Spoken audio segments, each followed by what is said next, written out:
Hey ladies, Scott Horton here. If you would like truly youthful, healthy, and healthy-looking skin, there is one very special company you need to visit, Dagny & Lane at dagnyandlane.com. Dagny & Lane has revolutionized the industry with a full line of products made from organic and all-natural ingredients that penetrate deeply with nutrient-rich ionic minerals and antioxidants for healthy and beautiful skin. That's Dagny & Lane at dagnyandlane.com. And for a limited time, add promo code SCOTT15 at checkout for a 15% discount. All right, y'all, welcome back to the show. I'm Scott Horton. My website is scotthorton.org. Keep all my interview archives for you there, more than 2,700 of them going back to 2003. And our first guest on the show today is the great Eric Margolis. EricMargolis.com, spell it like Margolis. You know, to get the spelling right there. There's a few different ways to spell Margolis, it turns out. Anyway, he's the author of the books War at the Top of the World and American Raj, Liberation or Domination, and spent decades reporting across the Middle East and Asia and Africa and everywhere else. And he's got this one here at the American Conservative magazine. That's theamericanconservative.com. From Sarajevo to the Senkakus, if I said that right, which I probably didn't. Welcome back to the show. Eric, how are you? I'm happy to be back with you, Scott, as usual. Well, good. I'm very happy to have you here. So, man, is it really right? Because this article scared me. It made me think that you think that there's some kind of percentage likelihood, I don't know if you want to quantify it for us, that there could be a world war starting over some crappy little islands, a dispute between Japan and China over some crappy little islands that no American, including me, could even find on a map. Well, yes, that is the risk. It's not a overwhelming risk by any means, but it's there. And I wrote about it to try and bring Americans' attention to the fact that they could get themselves into an ugly and dangerous dispute there in the Pacific over a place no one knows about, as you said, which is very much almost the words of, I think it was Lord Grey, the British foreign minister, when the murder of Archduke Ferdinand took place in Sarajevo in August 1914. The event that triggered World War I. Nobody could find Sarajevo on a map. Nobody knew where Bosnia-Herzegovina was, but it set this awful machine into motion that nobody could stop. So what we're seeing here is a confrontation between Japan and China over these little bits of rock in the East China Sea. That may trigger off a war if people aren't careful. Okay, now, I'd like for you to explain, who owns the islands now and how long they have and who's got the proper claim to them and all that kind of thing. But what about, first of all, what about just the idea that, hey, China has H-bombs, therefore work it out, guys? And how in the hell could anybody on either side think that they're going to resolve this with force, even for a minute? Well, people get irrational. Nationalist forces like sex anesthetize the brain. And we're not looking at a pre-planned war, but we're looking at a series of escalating military events that could force the two sides into war over these little barren bits of rock that are uninhabited except for a few goats that are off the coast of China. But have been ruled by Japan since, if my memory is correct, 1894, when it defeated China in war. It was the first Sino-Japanese war. Japan defeated China to everyone's surprise, and as one of the fruits of victory, Japan took Korea and as well the Senkaku Islands. So, I guess that's not very long ago, particularly to the Chinese way of looking at things, and so it makes sense why there would be a dispute here, but it just seems like a lot of tough talk from especially the Japanese who can't back it up, other than getting you and I into a war to back them up. Well, the danger here is that, yes, you're quite right, nuclear-armed China could browbeat Japan probably out of the islands. The islands are fairly close to China, and they're relatively far from Japan, so militarily, very difficult situation for Japan. And the Japanese armed forces, they're known officially as the self-defense forces, because Japan, its constitution says Japan is not allowed to have armed forces. So they get around it by calling them self-defense forces. But these forces were designed and configured and equipped to fight a Soviet amphibious invasion of Japan during the Cold War. They are not particularly well equipped to fight at long range from the coast of Japan. And they weren't supposed to ever do this again after World War II, but they're faced with it. And the real danger here, Scott, is that according to the U.S.-Japan Mutual Defense Treaty, the keystone of American geopolitical architecture in that part of the world, that the United States has accepted officially that the Senkakus are part of Japan, and as said under the treaty, that it will defend these islands against any attack. And there's the danger, because if gunfire erupts, and it almost did some weeks ago, the U.S. is likely to get dragged into the crisis. Well, now, I'd like to think that some ships could shoot at each other without their governments completely flipping out and escalating the thing. There were skirmishes between American and Soviet boats and or planes from time to time, right? Or am I just thinking of Top Gun? There were some American intruding aircraft that were shot down over the Soviet Union. Yeah, there you go. But the Soviets and the Americans worked out a quite elaborate procedure for heading off crises and hotlines and rules of engagement, things like that, so that we fortunately didn't see too many really dangerous clashes at sea or the air. They weren't allowed to get out of hand. However, there don't seem to be any of these structures between China and Japan, nor are there between India and Pakistan, for that matter, too. The Chinese military is feeling its oats. You've just had a change of leadership in China. Another danger here is that the new Chinese leader, Xi Jinping, has formed a committee, an action group, to deal with the Senkaku issue, and he sits on top of that group. So this means that anything, any collision of ships or some shooting or something like that is going to go right to the top and put him on the spot to do something. Whereas if he wasn't in the direct line of command for this issue, he could then downplay any issue and say, well, it was an unfortunate accident, it was a rogue commander, it was this or it was that. Now the buck stops, or the UN stops on his desk and escalates anything into a major crisis. Well, at least the idealistic and peace-loving Americans are playing a role in tamping this whole thing down, right? Well, the Chinese, some Chinese sources are claiming that the U.S. is behind Japan in fueling this issue as a way of destabilizing China, throwing it on the defensive, and as part of America's overall so-called famous pivot to Asia. In other words, confronting China, increasingly confronting China in the South China Sea area.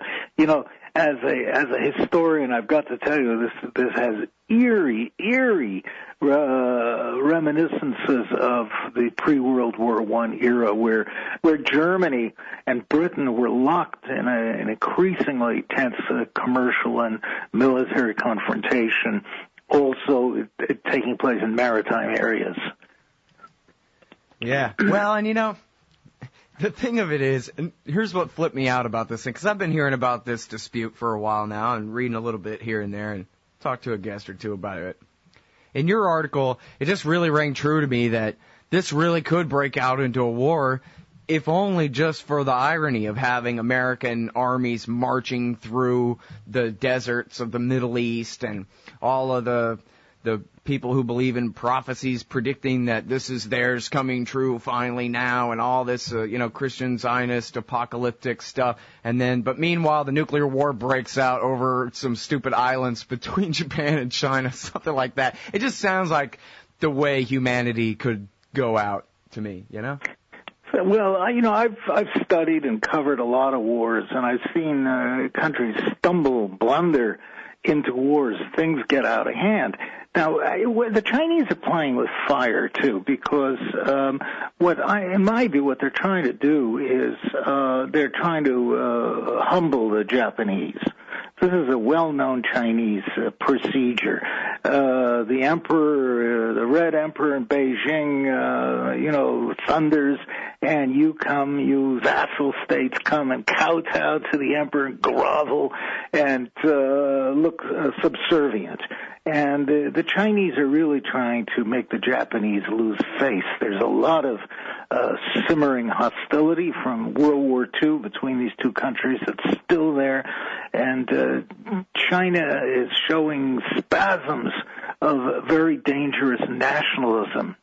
In this whole idea how it was raped and plundered by the Western powers, which it certainly was, is constantly being revived. The most recent raper and pillager was Japan, and the Chinese are really, I think, intent on making Asians see who's the big dog on the block, and making the Japanese get down and kowtow. It's a dangerous stuff, but it is certainly happening, and it's provoking right-wing nationalist sentiment in response in Japan.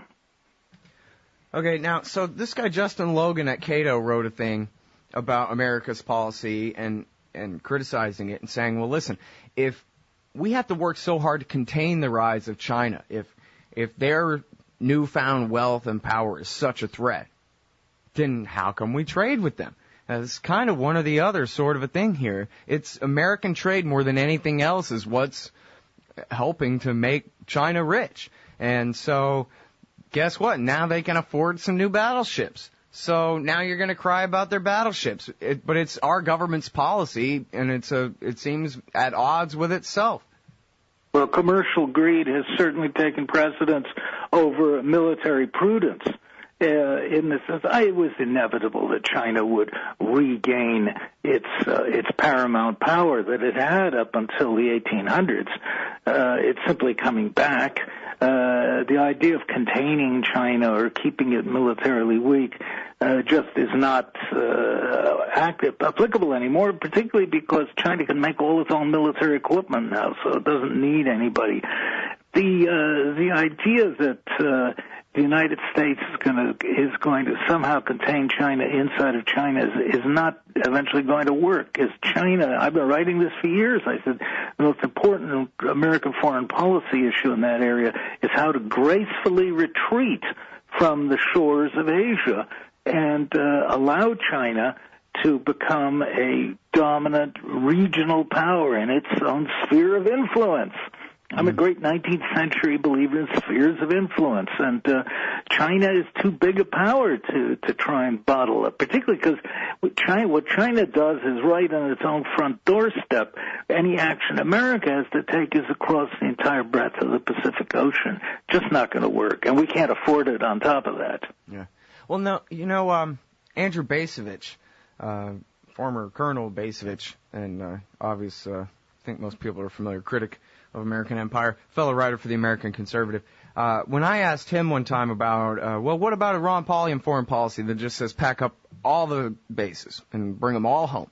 What do you think about that? He said, well, okay, I'm for bringing them home from Europe and the Middle East where it doesn't make sense, but I think we got to keep them in Korea and Japan and whatever to tamp down tension between China and Japan. Now, without us there, I guess, tripling Japan's power or whatever, or serving as their nuclear auxiliary, then things would be worse.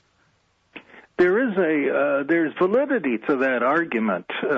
America has really been a stabilizing force in North Asia, but one also has to ask, for how long is this going to go on? I mean, the Korean War ended in 1953, and American troops have been there ever since. They've become imperial Roman legions, camped on the Rhine, and there is a school of thought in South Korea and in Germany that both of these countries really remain occupied by the United States military power, as long as it maintains troops and bases there, and that these governments pretty well must kowtow or go along with U.S. foreign policy, which they always do. So, and particularly so in Japan, which is still really strongly has the mentality of a defeated nation. If the U.S. withdrew its troops, it might cause a problem in Japan, because Japan will then be naked, facing two enemies who hate the Japanese, China and Korea, and maybe a united Korea down the line. I've written for a long time that Japan will eventually be forced to adopt nuclear weapons. It can't be there without any kind of defense. And my understanding is that Japan could produce a nuclear weapon in 90 days. It has all the technology and components there. And South Korea could probably do it in 3 months. I'm sorry, in 6 months. So these countries will have to go nuclear, and it will heighten tensions if the U.S. withdraws. Well, now you talked about the possibility of, figuring out a way to withdraw gracefully. Can you imagine a grand bargain where we could really work out a thing where not only do we withdraw, but we really, do our very best to reduce tensions all the way around on our way out? Well, yes, it can be done. It's going to require very deft diplomacy. It will require, certainly in Korea, the U.S. to issue a non-aggression statement or make a treaty with North Korea, so that the North Koreans don't think they're about to be invaded, and stop building nuclear weapons to protect themselves. For China, we're going to have to make a sphere of influence deal with China. In other words, look, U.S. will still be the main power in Japan, but you guys can get Burma. And you can dominate the whole China Sea, and so on and so forth. So that's quite an achievable program. Too bad we don't have a Bismarck in the State Department, but we can still hope that creative diplomacy will be able to handle this issue. Wait, who should we give Burma to? Well, in making a sphere of influence agreement with China, you would agree that Burma would fall into the orbit of China. We did this with the Soviet Union before. We'd have to give the Chinese influence. The Chinese don't want to occupy these countries. At least that's not historic Chinese policy. But what they want is subservient countries around its border who pretty follow orders coming from Beijing. This is the way the U.S. has acted in Central America and in Latin America for many years. You guys behave or else. Right. And it's not the end of the world if this happens. But we've got to make some kind of deal with China eventually, because America's economy is going downhill. It runs on money borrowed from China and Japan in equal measures, and the Chinese are taking all the interest they earn and the money they make shipping goods to Walmart to go up and buy industries and resources around the world, while we are pouring our money, borrowed money, down the black holes called military spending and Afghanistan. And I can tell you that there's soon going to be other little Afghanistans happening, because nobody can control the Pentagon budget. Yeah.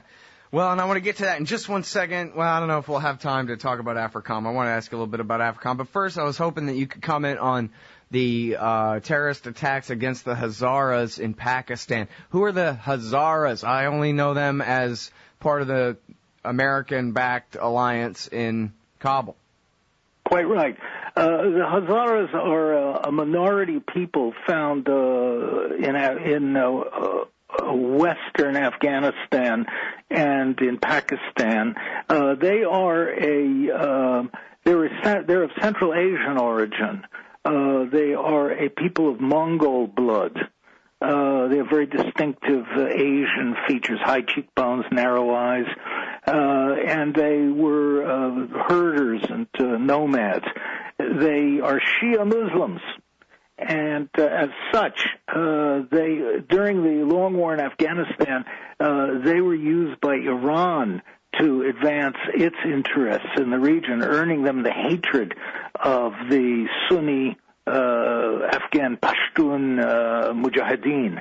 In Pakistan, they're also regarded as an alien force, and Sunnis, particularly fanatical Sunnis, consider the Shia to be dangerous heretics, and there have been these awful attacks against Shias. 200 have been killed just recently, a very destabilizing element, but the government of Pakistan and the government in Afghanistan seem powerless to stop it. Geez, what do you expect is going to happen? Are they going to have to run to Hazara-protected parts of Afghanistan, or are they going to fight it out, or what? Probably. It certainly invites Iranian intervention to protect their fellow Shia Muslims. It's a simmering danger. It's just happening. These bombings in Baluchistan, which is another very explosive region of Pakistan. We've talked about it in the past. I don't think it's the most important issue confronting the area, but it's just a sign of growing instability, and it shows how little of this region is controlled by the governments in either Kabul or Islamabad. Yeah, or D.C. Or D.C. All right, now, so, well, by the way, as long as we're sort of kind of talking about it, the Afghan war, when they say they're leaving by the end of 2014, but they also kind of mean that they're leaving by the end of 2024, what's a Texan to make of all that? The powers that be in Washington, the military, industrial, the imperial powers they want to be, what the Soviets used to call the capitalist ruling circles, whatever you want to call them, they don't want out of Afghanistan, and they're doing it reluctantly, and Obama is kind of pretending he's leaving or trying to force him. I don't know what the exact story is. But the bottom line is that the U.S. Military complex is determined not to fully withdraw and to leave about maybe 24 to 40,000 troops in Afghanistan. It's going to be very difficult because there are no American bases nearby, unless they get more in Pakistan, that will be able to support this war easily. But they're not going to give up, and they're trying desperately to cobble together some kind of puppet army with no more success, I might add, than the Soviets had. And they want to keep their grips on it. And all this thing you hear about training missions is really our modern code talk for native troops led by white officers who used to be known as the British Empire. And that's what they're doing. So they don't, the military-industrial complex doesn't want to leave Afghanistan. And who can blame them? This is the greatest military power in the history of the earth, has been beaten, whipped by a bunch of hillbillies from the mountains of Afghanistan with only small arms and lots of courage. And I've been with them in the field fighting. I know these people. They are fierce warriors, and they have defeated the United States. And admitting defeat is one of the most difficult political maneuvers known to man. Well, and basically, as long as they want to stay, it doesn't seem like, as far as I know, I don't know, there could be a big disaster, offensive or something like that. But it seems like as long as they want to keep 10 or 20 or 40,000 troops there, whatever, they could keep them there indefinitely until the dollar breaks. And the Taliban isn't going to be able to breach their ring of fire. Lord knows they got plenty of helicopters and howitzers and whatever the hell. But on the other hand, it seems like the day after they leave, Karzai's goose is cooked, Kabul's going to fall, or at least, within a year or whatever. That'll be the end of the Northern Alliance, and the Taliban will rule the whole place again, no? Not, as you said, not so quickly, because the U.S. will be able to defend Kabul. It will leave a garrison there, the way the British did during the Afghan wars in the 1800s. And the U.S. air power will still operate from Bagram Air Base and maybe some in Central Asia. So Taliban will consolidate its hold on the countryside. But the cities will be besieged, the roads will be completely controlled by Taliban, and the night will belong to Taliban, and Karzai's government will probably fall. Maybe not as quickly as people think. He's repositioning himself as a nationalist rather than as one of the CIA's boys who was parachuted in there. And I wouldn't write him off entirely, just the way after the Soviets withdrew in 1989, everybody thought the Najibullah government, Soviet-run government, was going to fall immediately, and it didn't. It took about 3 years, as I recall, for that government to fall. So there's a lot of confusion still ahead. But we're not going to see, as in the case in Iraq, where the U.S. has put a responsive government, shall we call it, in power in Baghdad, a Shia government in power, and then it withdrew its troops, but it just took them down the road to Kuwait, where they're maintaining about 25,000 troops in Kuwait and lots of military bases up and down the Gulf. So if they have to re-intervene in Iraq at any point to support the Maliki government, it can do so easily. It's going to be much more difficult in Afghanistan because there aren't any American forces or bases close by. Mm-hmm. All right, well, I'm sorry we got to leave it at that. I got 100 more questions for you, but I got to go. Thanks so much for your time, as always, Eric. Cheers, Scott. Everybody, that's the great Eric Margolis. His website is ericmargolis.com, and his books are War at the Top of the World and American Raj, Liberation or Domination. You can find what he writes at LouRockwell.com, and this one is at theamericanconservative.com. From Sarajevo to the Senkakus. The Emergency Committee for Israel, Brookings, Heritage, AIPAC, WINEP, JINSA, PNAC, CNAS, the AEI, FPI, CFR, and CSP. It sure does seem sometimes like the war party's got the foreign policy debate in D.C. all locked up. But not quite. Check out the Council for the National Interest at councilforthenationalinterest.org. They put America first, opposing our government's world empire, and especially their Middle Eastern madness. That's the Council for the National Interest at councilforthenationalinterest.org. Hey everybody, Scott Horton here, inviting you to check out the Future Freedom Foundation at FFF.org. They've got a brand new website with new and improved access to more than 20 years worth of essays promoting the cause of liberty. And FFF's writers, including Jacob Hornberger, Jim Bovard, Sheldon Richmond, Anthony Gregory, Wendy McElroy, and more, aren't just good. They're the best at opposing and discrediting our corrupt overlords in Washington and their warfare, welfare, regulatory police state. That's the Future Freedom Foundation's new and improved site at FFF.org. Man, you need some Liberty stickers for the back of your truck. At LibertyStickers.com, they've got great state hate, like Pearl Harbor was an inside job. The Democrats want your guns. U.S. Army, die for Israel. Police brutality, not just for black people anymore. And government school, why you and your kids are so stupid. Check out these and 1,000 other great ones at LibertyStickers.com. And of course, they'll take care of all your custom printing for your band or your business at TheBumperSticker.com. That's LibertyStickers.com. Everyone else's stickers suck. Hey y'all, Scott Horton here, inviting you to check out WallStreetWindow.com. It's a financial blog written by former hedge fund manager Mike Swanson, who's investing in commodities, mining stocks, and European markets. Wall Street Window is unique in that Mike shows people what he's really investing in and updates you when he buys or sells in his main account. Mike thinks his positions are going to go up because of all the money the Federal Reserve is printing to finance the deficit. See what happens at wallstreetwindow.com. And Mike's got a great new book coming out, so also keep your eye on writermichaelswanson.com for more details. So you're a libertarian, and you don't believe the propaganda about government awesomeness you were subjected to in 4th grade. You want real history and economics.